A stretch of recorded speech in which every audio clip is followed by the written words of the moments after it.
Well, hey, good morning, everybody. How are we doing? Good to see you this morning. I'm Matt. I serve as one of the pastors here on staff. As a few people are still finding your seats, I actually want to ask all of us who have already found seats to stand, please, for the reading of our teaching text this morning, and then we'll get right into it because we have a lot to talk about today. So our teaching text this morning comes from John chapters 7 and 8, where John writes this: "On the last and greatest day of the festival, Jesus stood and said in a loud voice, 'Let anyone who's thirsty come to me and drink. Whoever believes in me, as Scripture has said, rivers of living water will flow from within them.' By this he meant the Spirit, whom those who believed in him were later to receive. Up to that time, the Spirit had not been given, since Jesus had not yet been glorified. When Jesus spoke again to the people, he said, 'I am the light of the world. Whoever follows me will never walk in darkness, but will have the light of life.'" This is the word of the Lord. Please be seated.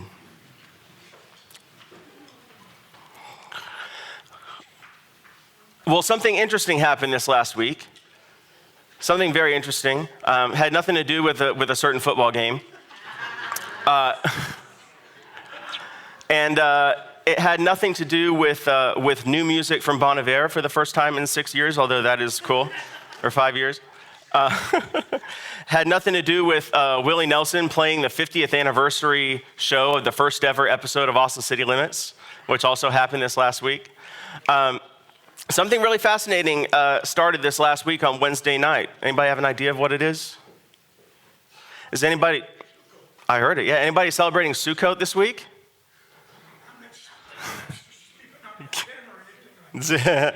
Yeah.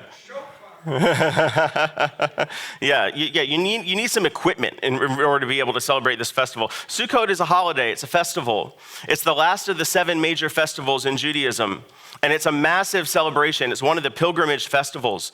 And in the Old Testament times, and at the time of Jesus, and during the time of the Second Temple, Jews would return to Jerusalem to worship at the temple during Sukkot.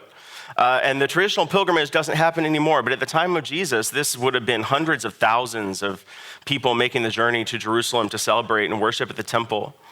And they make this journey because the festival of Sukkot celebrates a journey, and you need to understand that journey. And so we're going to talk about that journey a little bit this morning. And the journey that Sukkot commemorates, the story of that journey goes like this. The ancient Hebrews were enslaved in Egypt for 430 years.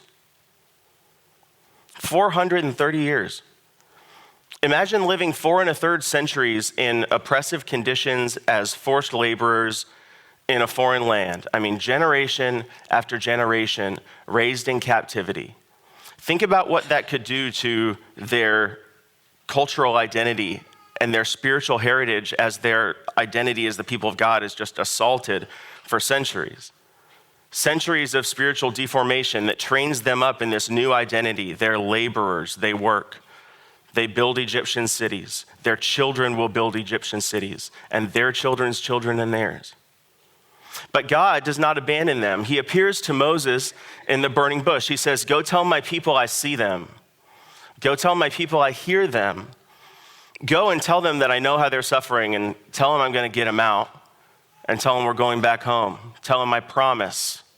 And when they ask you, because if they don't believe you when you tell them all this and they ask you my name, you tell them that the God who sent you, tell them that God's name is I am. Tell them I am that I am sent you.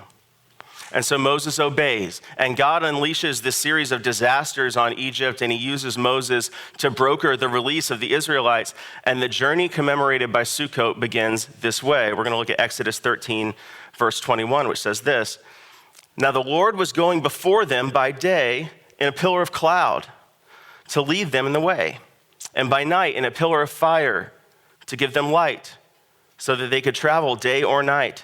He did not remove the pillar of cloud by day, nor the pillar of fire by night from before the people."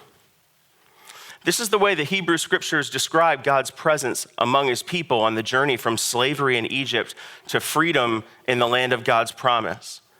God is repeatedly referred to as appearing to them as a pillar of fire and cloud to lead them, to protect them, But even though God is with them in this pillar of fire and cloud, the people are afraid when they see the Egyptian army chasing them. And they complain to Moses. They say, what, were there not enough graves in Egypt? Like, you had to bring us out in the desert to die so you could bury all our bodies out here? Was that the deal? And with their deformed identities, they actually begin to romanticize the bondage from which they've just been set free. They say, hey, this is why we told you to just leave us in Egypt, because it's better to be a slave in Egypt than to be dead in the desert. They've forgotten who they are. You may know what happens next. The Egyptians corner the Israelites at the Sea of Reeds. God parts the sea, and the Israelites set up camp on the seabed. And Exodus 14 tells us this. Then the angel of God, who'd been traveling in front of Israel's army, withdrew and went behind them. The pillar of cloud also moved from in front and stood behind them, coming between the armies of Egypt and Israel. Throughout the night, the cloud brought darkness to the one side and light to the other side, so neither went near the other all night long. The Egyptians pursued them, and all Pharaoh's horses and chariots and horsemen followed them into the sea. And during the last watch of the night, the Lord looked down from the pillar of fire and cloud at the Egyptian army and threw it into confusion. He jammed the wheels of their chariots so that they had difficulty driving. And the Egyptians said, let's get away from the Israelites. The Lord is fighting for them against Egypt. The sea is parted. God's people go through. The Egyptian army is destroyed, and Moses and the people continue to follow the pillar of fire and cloud. And they follow the pillar of fire and cloud to Mount Sinai, where God gives them a new free identity. They'll be God's people because God has chosen to be their God. He's given them the law, and it starts with the 10 Commandments to teach them how to live out this new free identity that they've been given. And when he gives them the law, the pillar of fire and cloud swallows the whole mountain. Exodus 19 says this, on the morning of the third day, there was thunder and lightning with a thick cloud over the mountain and a very loud trumpet blast. Everyone in the camp trembled. Then Moses led the people out of the camp to meet with God, and they stood at the foot of the mountain. Mount Sinai was covered with smoke because the Lord descended on it in fire. The smoke billowed up from it like smoke from a furnace, and the whole mountain trembled violently. Wherever they set up camp in the wilderness, the pillar of fire and cloud has its own tent where people would go to speak with God. We read about this in Exodus 33. It says, now Moses used to take a tent and pitch it outside the camp some distance away, calling it the tent of meeting. Anyone inquiring of the Lord would go to the tent of meeting outside the camp. And whenever Moses went out to the tent, all the people rose and stood at the entrances to their tents, watching Moses until he entered the tent. As Moses went into the tent, the pillar of cloud would come down and stay at the entrance while the Lord spoke with Moses. Whenever the people saw the pillar of cloud standing at the entrance to the tent, they all stood and worshiped, each at the entrance to their tent. Why? Because they understood that the pillar of fire and cloud was the very presence of God among them. And so Exodus 40 tells us more about their relationship with this pillar. It says, and the cloud covered the tent of meeting. The glory of the Lord filled the tabernacle. Tabernacle was a tent. The glory of the Lord filled the tent. Moses could not enter the tent of meeting because the cloud had settled on it and the glory of the Lord had filled the tabernacle. So sometimes the magnificence of the pillar of fire and cloud is such that they can't go anywhere near it. But it says, in all the travels of the Israelites, whenever the cloud lifted from the tabernacle, they would set out. But if the cloud did not lift, they did not set out until the day it lifted. So the cloud of the Lord was over the tabernacle by day, and fire was in the cloud by night in the sight of all the Israelites during all their travels. So God, in a pillar of fire and cloud, reveals himself to his people, releases them from bondage in Egypt, guides them on this journey. And the journey is a literal journey out of slavery in Egypt into freedom in the land of God's promise. But it's also a journey of transformation at the level of their identity. Because over the course of this Exodus journey, they will be formed, spiritually reformed, from Egyptian bricklayers into the people of God. And it's not a perfect process, but God is patient with them, and God doesn't abandon them back to slavery. And part of the reason that God gives them these festivals like Sukkot is because these festivals play an incredibly important role in healing the damage that had been done to their identity. It plays a very important role in reforming them spiritually. A sukkah is a tent. It's a tent. It's a tabernacle. That's the old word, or a hut. But a sukkah is a tent. Sukkot is plural, tents. Sometimes people will say booth. But what we're talking about with a sukkot is basically just sort of it's like a box tent, like something you would throw up for your tailgate. Or it's like, it looks like a diorama, or like a shoebox turned on its side, or like a nativity scene creche kind of deal. That's what we're talking, a temporary shelter with leafy branches on top where sun could get through, but there'd be some shelter. And Sukkot is an 8-day feast at harvest time where they're commanded to make a pilgrimage to Jerusalem and to live in there. They weren't commanded to make a pilgrimage. They did make pilgrimages. But they're commanded to live in these temporary shelters. Leviticus 23 is where God tells them how to celebrate this holiday. So let's look at Leviticus 23 and learn a couple things. The Lord said to Moses, "Say to the Israelites, on the 15th day of the 7th month, the Lord's festival of tabernacles begins, Sukkot, the Feast of the Tents. And it lasts for 7 days. The first day is a sacred assembly. Do no regular work. It's a Sabbath day. For 7 days, present food offerings to the Lord. And on the 8th day, hold a sacred assembly and present a food offering to the Lord. It's the closing special assembly. Do no regular work. It ends with another Sabbath day. These are the Lord's appointed festivals, which you are to proclaim as sacred assemblies for bringing food offerings to the Lord, the burnt offerings and grain offerings, sacrifices and drink offerings required for each day. These offerings are in addition to those for the Lord's Sabbaths, and in addition to your gifts and whatever you've vowed, and all the freewill offerings you give to the Lord. So beginning with the 15th day of the 7th month, after you've gathered the crops of the land, celebrate the festival to the Lord for 7 days. The first day is a day of Sabbath rest, and the 8th day also is a day of Sabbath rest. On the first day, you are to take branches from luxuriant trees, from palms, willows, and other leafy trees, and rejoice before the Lord your God for 7 days. Celebrate this as a festival to the Lord for 7 days each year. This is to be a lasting ordinance for the generations to come. Celebrate it in the 7th month. Live in temporary shelters for 7 days. All native-born Israelites are to live in such shelters, so your descendants will know that I had the Israelites live in temporary shelters when I brought them out of Egypt. I am the Lord your God." I have a picture here of what a Sukkot ceremony would have looked like in the temple. It's an awesome illustrated picture here.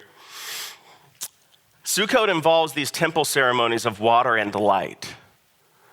Water and light. Every morning there's a procession to begin the water ceremony. The water ceremony commemorates the water that came from the rock, which Moses had struck in the wilderness. So every morning there's a procession of priests, and they're accompanied by music and flutes, and they march from the temple down to the pool of Siloam, which is about a half-mile walk. And they fill golden pitchers of living water from the spring in the pool of Siloam. And then they carry these pitchers back to the temple, and sacrifices are laid on the altar and offered as a burnt offering. The priests carrying the pitcher enter back into the temple through what's called the water gate. And they store that water until later that night. And later that night, there's a ceremony. The priests bring the water out and make one circle around the altar as the crowd sings Psalm 18. And then the priest climbs a ramp and stands near the top of the altar where there are these two funnels that you can pour water into, and the tunnels will carry the water down and disperse it on the altar, so that when the priest pours the water into one of these silver tunnels, while the crowd is chanting the Hallel, the steam that would result from pouring water on an altar that was being used for burnt offerings would create this column of smoke, and you can kind of see it there in the background of the picture.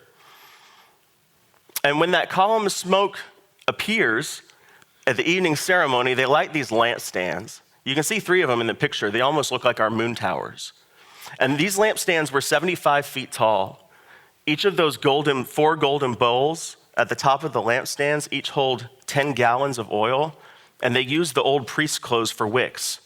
And so they would send people up on these ladders to load up and light these bowls. And so when the column of steam would rise off the altar, these bowls would be lit. And here's how this scene is described in the Babylonian Talmud, which is a record of Jewish teaching. It says this: "He who has not seen the rejoicing at the place of water drawing has never seen rejoicing in his life.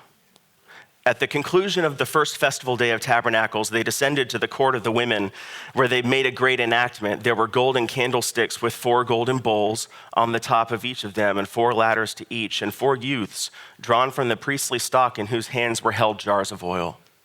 There was not a courtyard in Jerusalem that was not illuminated by the light of the place of the water drawing. Men of piety and good deeds used to dance before them with lighted torches in their hands and sing songs and praises. And Levites without number with harps, lyres, cymbals, and trumpets, and other musical instruments were there upon the 15 steps leading down from the court of the Israelites to the court of the women, corresponding to the 15 songs of ascents in the Psalms." And this happens every day of the feast until the 7th day out of 8. And the 7th day is called the greatest day of the feast. They call it Hoshana Rabbah, which means the great salvation, because it's the final day of sacrifices where they're going to celebrate God's salvation, bringing them out of slavery in Egypt, and they're going to celebrate God's provision of the harvest every year. And so I want you to just imagine that you're there. It's the night of the last water drawing ceremony. You're there in the crowd. You're holding your luxuriant branches, ready to wave them so that when everyone's waving the branches together, it makes the sound of rain. You're ready to wave your palm branches. And the priests come out with the water that they retrieved that morning, and the whole crowd is just humming with expectation. And on the last day, the ceremony is a little different. The priest circles the altar 7 times, which is reminiscent of circling the city of Jericho 7 times. And as the priest circles the altar, the crowd goes silent, and the priest ascends the ramp to stand above the altar to pour the water. And everybody's waiting. Everybody's ready, because when the horns blow, the priest is going to pour the water, it's going to release the pillar of smoke on the final night of the festival, and the celebration is going to be the loudest of the entire week. Hundreds of thousands of people are going to go wild in the temple courts, and they're going to be shouting, "Hosanna, Hosanna, God save us. God save us." And so as the priest stands holding this pitcher of living water, and as the massive pilgrims and celebrants all hold their breath in expectation of this water pouring, all eyes are on this water jar, and all ears are listening for that trumpet blast. And out of the silence, instead of a trumpet blast, we hear a man stand up in the temple court and shout, "Hey, if you need water, why don't you come to me?" And that is what Jesus has done here. He's interrupted this whole thing. And now that you know which festival it is, and now that you know what happens on the last day, let's circle back and look at our teaching text again.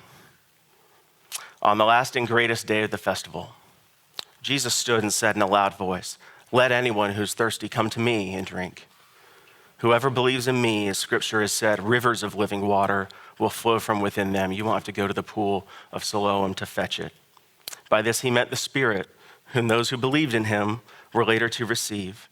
Up to that point, the Spirit had not been given, since Jesus hadn't been glorified. When Jesus spoke again to the people, he said, "I'm the light of the world. Whoever follows me will never walk in darkness, but will have the light of life."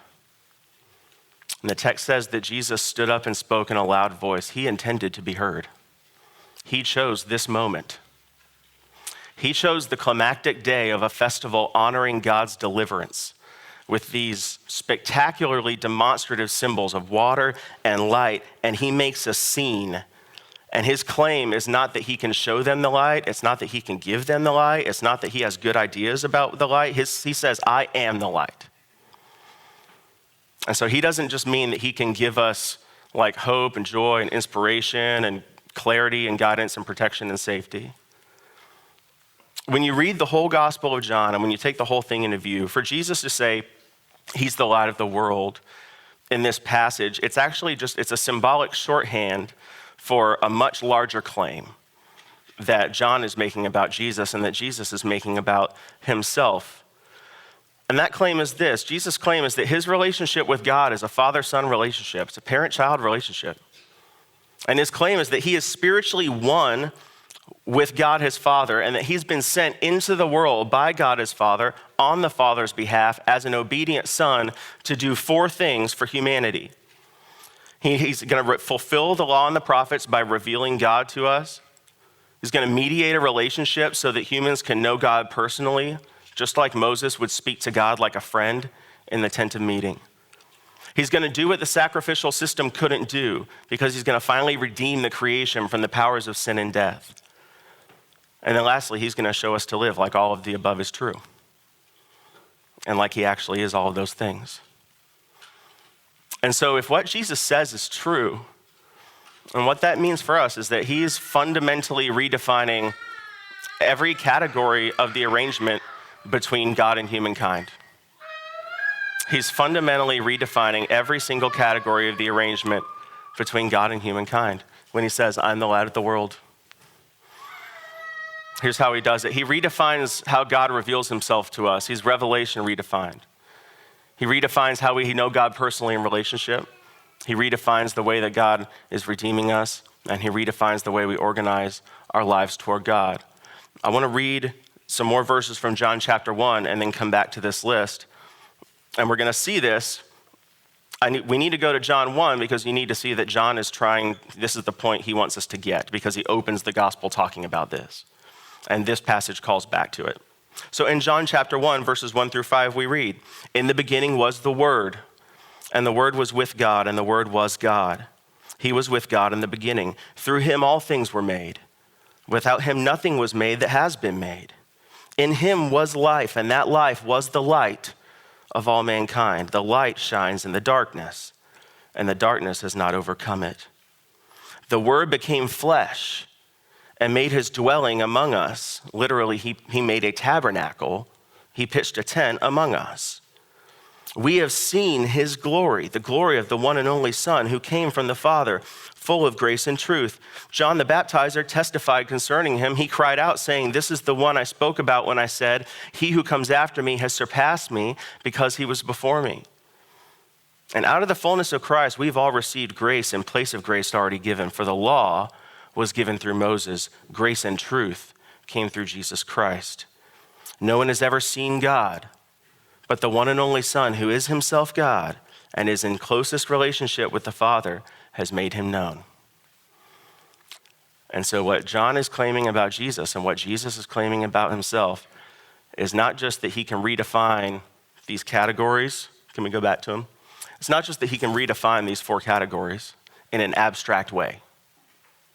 He's claiming that he redefines these categories in a concrete way because he embodies them, because he is them. And so how can we know God's character? How can we know the character of God? Well, John says Jesus is the revelation of God.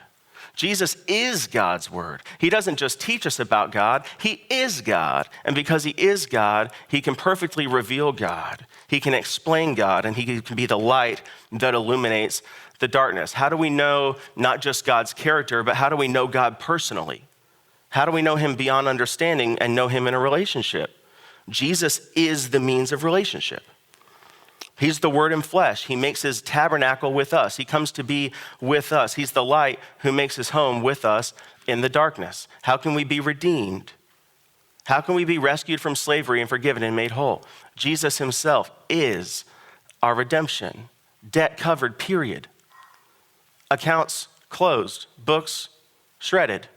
And he reconciled the whole budget when he reconciled you to God. How can he do that? Well, he's the judge who sets the price. He's the redeemer who pays the price, and he is the price. And so the whole process of redemption is pretty much all in his hands from the beginning, and he controls the whole thing. And so if all of these things are true, then how do we orient our life toward God and toward the world? What does it mean that Jesus is our religion? Religion is a word that is becoming less and less popular. It's been unpopular for a long time, but it's becoming less and less popular even amongst religious people, because you'll hear people say things like, well, Christianity is not a religion, it's a relationship, right? And when people say that, what they mean is that they're using religion as kind of a stand-in word to mean works righteousness, right? What they're saying is Christianity isn't about earning your way to God. Christianity is about experiencing the free grace of God in relationship with him in Christ. But here's the deal. Religion is not opposed to relationship because religion is a word that means relationship. Religion comes from the Latin word religar, which is the word where we get our word ligament from that word. Religion is a word that's meant to indicate the things that bind us together, the things that bind us together and bind us to God. And so Jesus is coming in to say, hey, the way that you're going to orient your life toward God and live out your identity as the people of God, and the way you're going to orient your life toward one another is to do it my way. And John tells us the law came through Moses, but grace and truth came through Jesus. Jesus is the religion. Grace and truth is John's Greek way of trying to communicate the Hebrew word hesed, which is steadfast love. It's faithful compassion. And so Jesus says his religion is grace and truth. It's steadfast love and faithfulness. And so if that's true, what that means is that all of us have right now all the permission that we will ever need from God to stop wasting our time and all of our energy judging ourselves and everyone else, and stop wasting all of our time and all of our energy like worrying whether we're good enough, and stop wasting all of our time and all of our energy worrying about whether we're doing enough. And we can take all of that time and all of that energy, and if we just put it toward knowing the grace of God and extending that grace to other people, it would mean that, like, instead of worrying and striving all the time to change ourselves, what could actually happen is that we could just let grace change us in whatever way God wants to change us right now. And that's the kind of freedom that Jesus wants to lead people into. He said he came to be the light. He came to reveal God to us. He came to be the means of God's presence among us and the basis of relationship. He came to be our redemption, and not just for God's people, Israel, but for the entire world. Isaiah 49 says, it's too small a thing for you to just redeem my people, Jacob. Go get the Gentiles. And so that's what Jesus does. And that's the relationship of following that he is inviting all of us into in this passage this morning. He just says, follow me, and you'll never walk in darkness because you'll always have the light of life. So what does it mean to follow him? What does he mean in John 8:12 when he says, follow me? What he means is, follow me the way the ancient Hebrews followed the pillar of the fire and cloud. He doesn't necessarily just mean follow me the way disciples follow a rabbi. In this particular instance, he's saying, follow me like they followed the pillar of fire and cloud. I am revelation, relationship, redemption, and religion all in one thing. So where I go, you go. Where I stay, you stay. I'll be your God, you be my people, and I will teach you how to enjoy your new identity by living my way. Follow me. And never walk in darkness, but have the light of life. And when you think about it that way, actually what Jesus is doing with his disciples is actually like a little living reenactment of the ancient Hebrews following the pillar of the fire and cloud. Because where he goes, they go. And where he stays, they stay.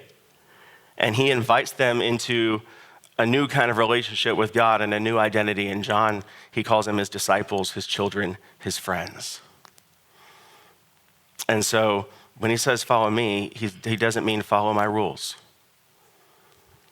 What he means is, I've come personally to escort you out of slavery and into freedom. So follow me into the fullness of that new identity as a free child of God. And you probably don't know how to live like a free person, but let me worry about that. And you just stay close to me and do what I do. Beautiful and terrible things will happen. Don't be afraid. You'll never walk alone, and you'll never walk in darkness because I will never leave you. That's the promise. That's what it means to follow him, to have the light of life, and to never walk in darkness.